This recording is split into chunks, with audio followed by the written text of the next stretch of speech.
हम बोल रहे हैं कि शिक्षा के जनवादी होने का मतलब केवल किसी को अधिकार मात्र देना नहीं है। कि शिक्षा का जो काम है वो काम है आदमी का सामाजिकरण करना, एक व्यक्ति के अंदर एक तर्क क्षमता पैदा करना।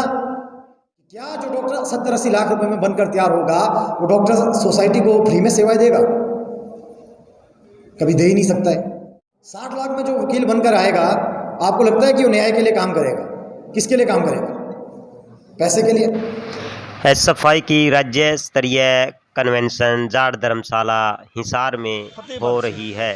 मान पत्र आप लोगों के बीच डिस्ट्रीब्यूट किया गया है, अगर आप इसको पढ़ लेंगे इसके बाद तो उतना ही काम आपकी ज्ञान को बढ़ाने का भी ये करेगा। अभी इसके अंदर जो मांगे हमने एसएफआई राज्य कमेटी ने शामिल की है वो बिल्कुल वाजिब मांगे हैं, जिन मांगों को लेकर प्रदेश का छात्र समुदाय आंदोलनरत है, जिस मांगों को लेकर इस वक्त हिंदुस्तान की एसएफआई लड़ रही है, हिंदुस्तान का छात्र समुदाय लड़ रहा है, उसमें मुख्य मांग है हिंदुस्तान की सरकार, जिस हिंदुस्तान को आपने बचपन से अपनी किताबों के अंदर पढ़ा होगा कि दुनिया का सबसे बड़ा लोकतंत्र, जिस लोकतंत्र की दुहाई देते जो है हमारे देश की शासक वर्ग दुहाई देता फिरता है, उस लोकतंत्र के अंदर जब छात्रों के भविष्य के लिए, छात्रों का भविष्य मतलब देश का भविष्य है, क्योंकि अगर छात्रों का जो भविष्य, छात्रों को जो आज का जो छात्र है वो कल का नागरिक होगा, वो उस लोकतंत्र का प्रहरी होगा, वो लोकतंत्र की रक्षा आने वाले वक्त के अंदर करेगा, वो अलग अलग सेक्टर के अंदर जाकर अपनी सेवाएं देगा, वो समाज को बनाने का काम करेगा, वो समाज के लिए अलग अलग तरह से कंट्रीब्यूट करेगा। तो मैं मानता हूँ उसको, उस छात्र को बनाने की प्रक्रिया जो एक शिक्षा नीति तय करती है, उस छात्र को बनाने की प्रक्रिया जिस शिक्षा नीति के माध्यम से तय होनी थी, उस शिक्षा नीति को हिंदुस्तान का जो संसद है, हिंदुस्तान की जो पार्लियामेंट है, उसके पटल पर चर्चा नहीं किया गया। आप समझ रहे हैं कि नई शिक्षा नीति का विरोध एसएफआई क्यों कर रही है? आपने पढ़ा होगा, आपने अपने भाषणों में सुना होगा, गुरुजी जब बोल रहे थे उन्होंने बड़ी डिटेल के अंदर बताया कि स्कूलों के अंदर किस तरह की प्रॉब्लम जो नई शिक्षा नीति के बाद छात्रों को फेस करनी पड़ रही है। मैं ये समझता हूँ कि उस नई शिक्षा नीति का अध्ययन जब आप लोग करेंगे या उस नई शिक्षा नीति के बारे में जब आप लोग जानने की कोशिश करेंगे तो आप लोग ये जानेंगे कि आज़ादी के 75-76 सालों में हिंदुस्तान ने आज़ादी के बाद शिक्षा के क्षेत्र में जो कुछ हासिल किया है उस सब को ख़त्म करने की शुरुआत उस शिक्षा नीति के माध्यम से होती है। हमने क्या हासिल किया था? हमने हासिल किया था सरकारी और सार्वजनिक शिक्षा, जिस शिक्षा के अंदर अभी आप लोग पढ़ रहे हैं। हमने क्या हासिल किया था? 100% शिक्षा दर को हासिल करने के लिए हर गांव के अंदर प्राइमरी स्कूल, हर पंचायत के स्तर पर मिडिल स्कूल, हर 2-3 पंचायतों को मिलाकर सेकेंडरी स्कूल, ब्लॉक के स्तर पर स्कूल, इस तरह के स्कूल जो है शिक्षा को हासिल करने के लिए हमारे लिए खोले गए थे, जिसका मकसद था कि कोई भी बच्चा केवल इसलिए पढ़ाई से महफूज ना रह जाए, कोई बच्चे की पढ़ाई इसलिए ना छूट पाए कि उसके माँ बाप के पास इतने संसाधन नहीं है कि उसको शहर में जाके पढ़ा सके। सार्वजनिक शिक्षा का मकसद था कि हाशिए पे जो खड़ा तबका समाज का है, जिसको आज तक समाज में बराबरी का मौका नहीं मिला, जिसका शोषण जाति के नाम पर, लिंग के नाम पर, धर्म के नाम पर, अलग अलग नाम पर जो है सदियों से होता आ रहा है, उस तबके को बराबरी करने का मौका मिल सके। हमने हासिल किया था कि हिंदुस्तान के अंदर आने वाले वक्त के अंदर हिंदुस्तान किस दिशा और दशा में जाएगा, उसके लिए अलग अलग इंस्टीट्यूट के माध्यम से अलग अलग तरह की रिसर्च की गई, अलग अलग तरह की नीतियों का निर्धारण किया गया, अलग अलग तरह की नीतियाँ वक्त वक्त पर लाई गई ताकि हिंदुस्तान को आगे लिया जा सके, हमारे देश जो है वो आगे बढ़ सके हर क्षेत्र के अंदर। आज उन सबको ख़त्म करने की कवायद जो है इस शिक्षा नीति के माध्यम से शुरू की गई। जो सरकार के लोग हैं वो आज दुआई देते फिर रहे हैं कि देश के अंदर नई शिक्षा नीति की ज़रूरत थी। हम भी बोल रहे देश को नई शिक्षा नीति की ज़रूरत थी। नई शिक्षा नीति की ज़रूरत देश को किस लिए थी? देश को नई शिक्षा नीति की ज़रूरत इसलिए थी कि दुनिया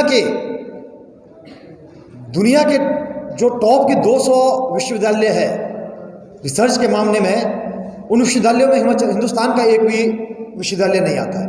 इसलिए नई शिक्षा नीति में परिवर्तन करने की ज़रूरत थी। हम बोल रहे थे कि शिक्षा को जो है वो जनवादी, वैज्ञानिक और प्रगतिशील होना चाहिए। शिक्षा के जनवादी होने का मतलब है कि शिक्षा का अधिकार हर आदमी के पास होना चाहिए, शिक्षा हर आदमी तक पहुंचनी चाहिए, शिक्षा का सार्वभौमिकरण होना चाहिए। आप लोग इस बात को जानते हैं, ये हमारे आंकड़े नहीं है, ये हिंदुस्तान की सरकार ने संसद के पटल पर ये आंकड़े दिए हैं।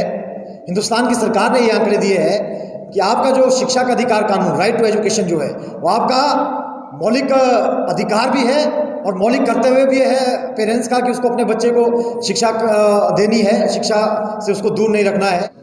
हम बोल रहे हैं कि शिक्षा के जनवादी होने का मतलब केवल किसी को अधिकार मात्र देना नहीं है कि आपने शिक्षा का अधिकार कानून तो दे दिया, क्या आपने उसको उस अधिकार को प्राप्त करने की क्षमता दी है। एक बच्चा, एक पेरेंट्स जिसके घर पे इस बात की चिंता सबसे ज़्यादा है कि आज सुबह का खाना, आज शाम का खाना खा लिया है, अगर कल का खाना खाना है तो पहले कमाना है। तो आपको लगता है कि क्या उस बच्चे का जो माँ बाप है वो उस बच्चे को इस बात के लिए अलाउ कर पाएंगे कि वो बच्चा जाके पढ़ाई करे? वो नहीं कर पाएंगे। उन्हें चिंता है 2 जून की रोटी की, उन्हें चिंता इस बात की है कि आज कुछ खा लिया है, कल कुछ खा पाएंगे या नहीं खा पाएंगे। तो इसके लिए वो चाहेंगे कि उसका बच्चा अगर उसके काम में हाथ मटा पाए, 2-4 पैसे घर में कमा के लाए तो सब लोग मिलकर रोटी खा सकेंगे। इसीलिए वो बच्चा शिक्षा से दूर। हम बोल रहे हैं शिक्षा के जो वैज्ञानिक होने का मतलब है कि शिक्षा जो है वैज्ञानिक आधार पर, वैज्ञानिक तर्कों पर जो है बेस उसका होना चाहिए। शिक्षा का मतलब ये नहीं हो सकता, शिक्षा के अंदर जो तार्किक क्षमता विकसित करने का काम जो शिक्षा करती है, शिक्षा किस काम, क्या काम करती है। उदाहरण के तौर पे मैं बताता हूँ। उदाहरण के तौर पे अगर मान लीजिए मैंने पीएचडी की है, मेरी अगर मैं कल को शादी करता हूँ, हो सकता है मेरी वाइफ जो है पीएचडी की रही हो। पीएचडी तो सबसे बड़ी डिग्री है। तो क्या मैं अपने वाले समय के अंदर अपने बच्चों को जो एक फॉर्मल शिक्षा हासिल करने के लिए स्कूल में भेजूंगा या घर में खुद पढ़ा? मैं तो कैपेबल हूँ ना, घर में भी तो पढ़ा सकता हूँ, मैं क्यों स्कूल के अंदर भेजूंगा? मैं इसलिए फॉर्मल शिक्षा को हासिल करने के लिए अपने बच्चों को भेजूंगा कि शिक्षा का जो काम है वो काम है आदमी का सामाजिकरण करना, एक व्यक्ति के अंदर एक तर्किक क्षमता पैदा करना, एक व्यक्ति के अंदर सवाल पैदा करना। ये किस तरह की तार्किक क्षमता कि जिस आदमी को जैसा बताया जाए उसको ऐसा ना मान ले, उसके ऊपर तर्क करे, वितर्क करे।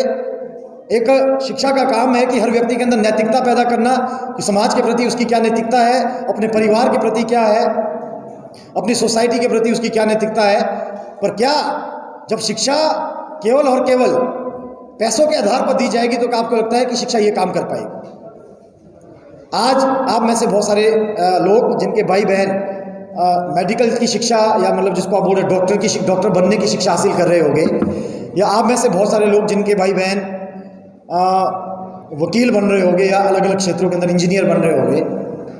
आज एक डॉक्टर बनने की जो कीमत है, मैं सरकारी की बात कर रहा हूँ, सरकारी मेडिकल कॉलेज की, आपकी 9th और 10th के बाद नीट की तैयारी शुरू हो जाती है। बहुत सारा पैसा कोचिंग के अंदर खर्च करना पड़ता है। उसके बाद जब आपका नीट का एग्ज़ाम क्वालिफाई होगा, फिर एक अच्छा कॉलेज लेने के लिए डोनेशन देनी पड़ती है। और अगर आपको सरकारी कॉलेज मिलता है तो सरकारी कॉलेज के अंदर मैं मानता हूँ लगभग 4 से 5-7 लाख रुपए आज की डेट में, अलग अलग स्टेट का अलग अलग फीस का स्ट्रक्चर है, लगभग 5 से 7 लाख रुपए 1 साल की फीस है। 5 साल की फीस लगा दीजिए। उसके बाद जब बच्चे को एमडी के अंदर जाना है, फिर उसको और कोचिंग लेनी है, फिर उसके बाद एमडी के अंदर एडमिशन होगा, फिर और फीस करनी है। पर मतलब कुल मिला के 7 साल 8 साल में जब एक डॉक्टर बनकर तैयार होता है तो लगभग उसकी पढ़ाई के ऊपर 70 से 80 लाख रुपए का खर्च आ जाता है। माँ बाप की जो ज़मीनें बिक जाती है, माँ बाप के जो गहने जेवरात है वो सब बिक जाते हैं।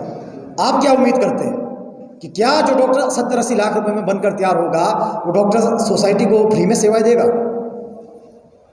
कभी दे ही नहीं सकता है।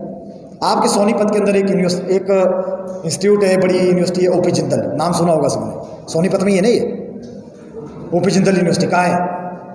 सोनीपत में है।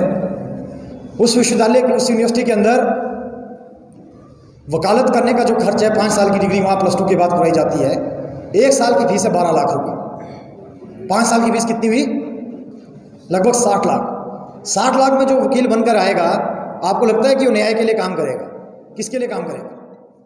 पैसे के लिए?